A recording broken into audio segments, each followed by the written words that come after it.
Welcome to PlasticaReview, where we're going to go through the latest papers on rhinoplasty for the month of February 2017. So let's start with PRS, and there's a very interesting paper by Korean authors Chang Lee, Wong Kim, and colleagues, and it is entitled, "Does the effect of inferior turbinate outfracture persist?" Now, this is actually a very interesting paper. We all know the studies performed by Ronald Gruber a few years back on the outfracture procedure and how he proposed that it really opened the airway, and he actually performs it routinely on his rhinoplasties.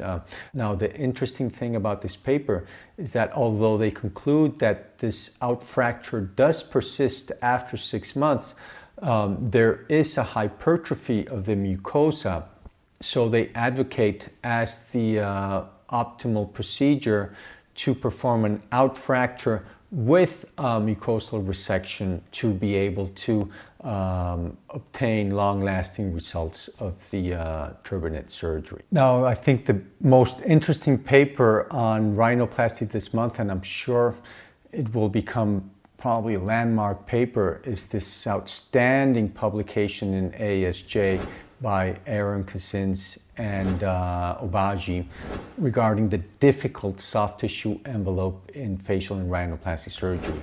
Now, this is an outstanding paper. It goes through the skincare management that the authors propose to achieve better results in rhinoplasty surgery through thinning of the soft tissue envelope. And they do this with several methods. One of the treatments they propose is to use isotretinoin, Accutane, in a lower dose that you would use for acne management. They use 20 milligrams per day for 4 to 5 months.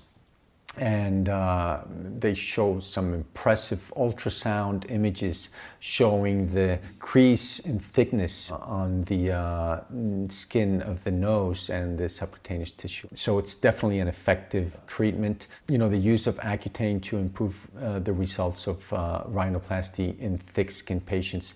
The first time I read about it was on Baris Zakir's book, Aesthetic Rhinoplasty. But definitely Aaron Cousins has really demonstrated its effectiveness, and I think it's an outstanding paper. Very good also the commentary by Ronald Gruber on the paper, and he also actually comments on the secondary procedures on the multi-operated nose, whether it's better to go ahead and do a more superficial dissection and remove the skin, although he says that oftentimes you will get again thickness of the tissue, or to just directly go, sub-perichondraly, like actually Baris Zakir proposes in his technique. No, but definitely a very interesting commentary and a very praising commentary by Ronald Gruber on the paper by Aaron Cousins, which I think is a must-read this month for rhinoplasty and for just general skin care